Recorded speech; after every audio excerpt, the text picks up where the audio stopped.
السلام علیکم ورحمۃ اللہ وبرکاتہ۔ سامعین کرام، قیامت کی نشانوں کے بیان پارٹ 15 میں بتایا گیا تھا کہ سب سے پہلے اپنی قبر مبارک سے کون اٹھیں گے، تو یہ آپ نے سماعت فرمایا، اور اس کے بعد یہ بھی بتایا گیا تھا کہ میدان محشر میں تمام لوگ اپنے اپنے سفارشی کے لیے تمام انبیاء کرام کے پاس جائیں گے، اور تمام انبیاء کرام یہ جواب دیں گے اذهبوا الی غیری، ہمارے علاوہ تم کسی اور کے پاس جاؤ۔ اس طرح یہاں تک بتایا گیا تھا کہ حضرت موسیٰ علیہ السلام کی بارگاہ میں لوگ جائیں گے اپنی سفارش کے لیے، لیکن وہ بھی فرمائیں گے اذهبوا الی غیری، تم میرے علاوہ کسی اور کے پاس جاؤ۔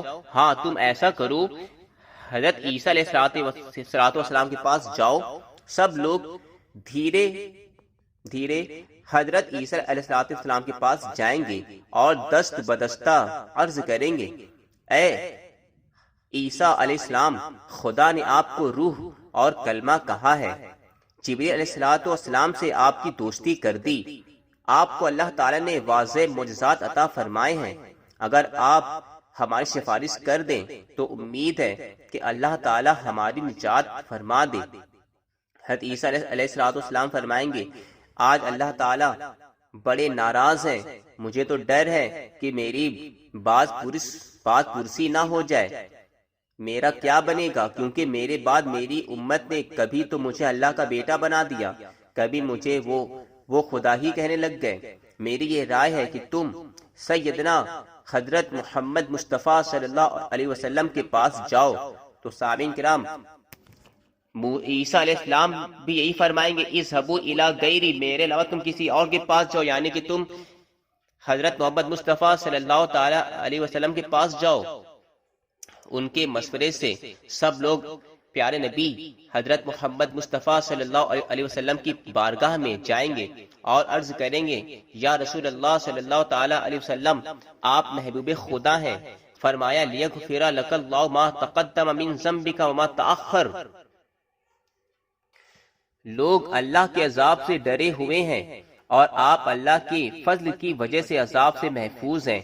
وَلَٰكِن رسول اللہ وخاتم النبیین، لیکن آپ اللہ کے رسول اور پیغمبروں کے سلسلے کو ختم کرنے والے ہیں، آپ خاتم النبیین ہیں، اس کی روح سے آپ آخری نبی ہیں۔ ہم سب مل کر آپ کے پاس آئے ہیں، اگر آپ نے ہمیں منفی جواب دیا تو ہم کہاں جائیں گے؟ عرض ہے کہ آپ ہمارے لیے سفارش کر دیجئے تاکہ بارگاہ الہی سے ہمیں مصیبتوں سے چھٹکارا کا پروانہ مل جائے۔ آپ فرمائیں گے، ہاں اللہ تعالی نے مجھے ہی یہ مقام عزت نصیب فرمایا ہے کہ میں تمہاری سفارش کے لیے بارگاہ خداوندی میں جا سکوں۔ پھر لوگوں کی جان میں جان آئے گی، کیونکہ پیارے آقا فرما رہے ہوں گے، انا لہا، میں اسی کام کے لیے ہوں۔ ادھر سیدنا جبریل علیہ السلام براق لے کر حاضر ہو چکے ہوں گے، ہمارے نبی علیہ السلام سوار ہو کر آسمان کی طرف مہو پرواز ہوں گے، سب لوگوں کی نگاہیں آپ کی روئے انور کی طرف ہوں گی کہ ایک دروازہ آسمان سے کھلے گا، اس میں آپ داخل ہو جائیں گے۔ اس نورانی اور کشادہ مکان کا نام ہی مقام محمود ہے، جس کے بارے میں اللہ رب العزت نے فرمایا ہے، عسیٰ ان یبعثک ربک مقاما محمودا، عن قریب آپ کا رب آپ کو مقام محمود پر کھڑا کرے گا۔ سورہ بنی اسرائیل۔ جب لوگ آپ صلی اللہ علیہ وسلم کو اس شان سے اس مکان میں داخل ہوتے دیکھیں گے تو سب کی زبانوں پر پیارے آقا صلی اللہ علیہ وسلم کی تعریف و توصیف کے لفظ جاری ہو جائیں گے۔ سامعین کرام، پیارے آقا صلی اللہ تعالی علیہ وسلم جب مقام محمود پر پہنچیں گے تو آقا دو جہاں صلی اللہ تعالی علیہ وسلم کی نظر تجلی الہی پر پڑے گی تو آپ سر بسجود ہو جائیں گے، حتیٰ کہ 7 روز تک اپنی جبین نیاز بارگاہ خالق و مالک میں رکھیں گے۔ تب ارشاد الہی ہوگا، اے محمد صلی اللہ علیہ وسلم، سر اٹھائیے، جو کہو گے سنوں گا، جو کچھ مانگو گے دوں گا، سفارش کرو گے قبول ہوگی۔ یہ سن کر شفیع دو جہاں صلی اللہ تعالی علیہ وسلم اپنا سر مبارک اٹھائیں گے اور اللہ جل شانہ کی حمد و ثنا بیان کرنا شروع کر دیں گے۔ یہ توصیف الہی اس شان کی ہوگی کہ اس سے پہلے کسی نے بھی اللہ تعالیٰ کی تعریف ایسی تعریف نہیں کی ہوگی۔ پھر بارگاہ عزتی میں عرض گزار ہوں گے، اے اللہ، جبریل کے ذریعے آپ نے وعدہ فرمایا تھا کہ اے محمد جو مانگو گے ملے گا، بس میں اس وعدے کی وفا چاہتا ہوں۔ اللہ تعالیٰ فرمائے گا، جبریل علیہ السلام نے جو پیغام دیا وہ بے شک درست تھا، آج بے شک میں تم کو خوش کروں گا اور تیری شفاعت کو مانوں گا۔ زمین کی طرف جاؤ، میں بھی زمین پر جلوہ افروز ہونے والا ہوں، اپنے بندوں کا حساب لے کر اعمال کے مطابق انہیں جزا دوں گا۔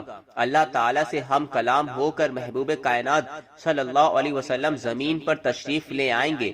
قرآن کریم میں ہے، وَجَاءَ رَبُّكَ وَالْمَلَكُ صَفًّا صَفًّا، پروردگار عالم جلوہ افروز ہوگا اور فرشتے صف در صف ہوں گے۔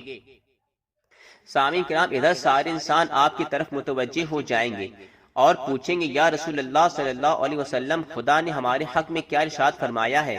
آپ جواب دیں گے، اللہ تعالیٰ ابھی جلوہ افروز ہونے والا ہے، ہر ایک کو اس کے اعمال کی بقدر بدلہ نصیب فرمائے گا۔ ادھر یہ باتیں ہو رہی ہوں گی کہ ایک بہت بڑا نور نہایت ہولناک آواز کے ساتھ آسمان سے زمین کی طرف آ رہا ہوگا اور فرشتوں کی تسبیحات کی آوازیں سنائی دے رہی ہوں گی۔ لوگ فرشتوں سے پوچھیں گے، کیا ہمارا پروردگار اسی روشنی میں ہے؟ فرشتے جواب دیں گے، اللہ کی ذات والا، صفات اس سے کہیں برتر ہے، ہم تو آسمانی دنیا کے فرشتے ہیں۔ اس کے ساتھ ہی وہ فرشتے زمین کے دور ترین کناروں پر صف بستہ ہو جائیں گے۔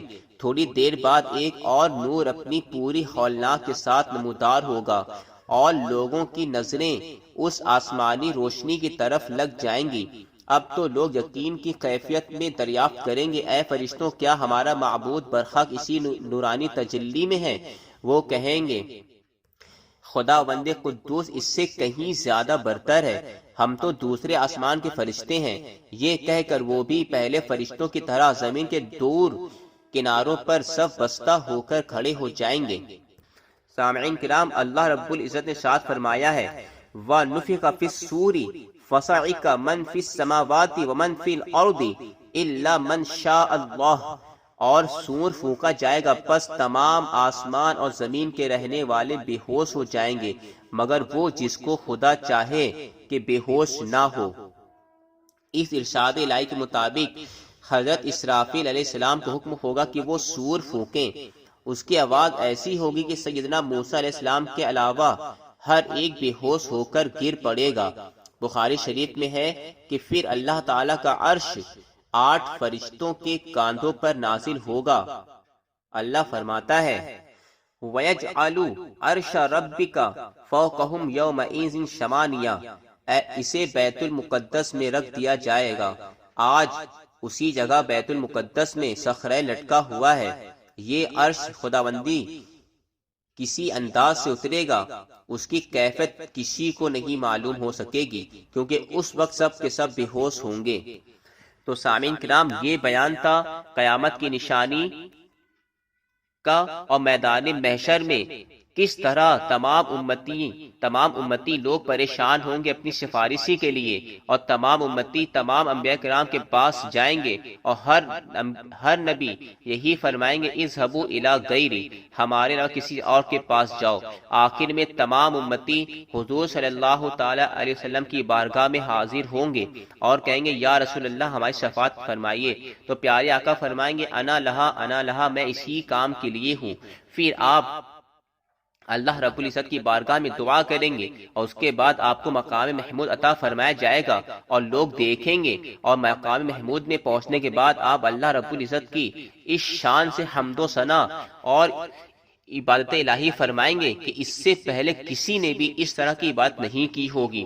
اس کے بعد آپ پھر زمین پر آئیں گے اور اس کے بعد ہی سامعین کرام سلسلہ شروع ہو جائے گا شفاعت کا، اور وہ کس طرح ہوگا اور کون کون سے لوگ عرش کے سائے کے تلے آئیں گے، کن کو نجات ملے گی، یہ سارا بیان انشاءاللہ تعالی اس کی آگے والی ویڈیو میں بتایا جائے گا۔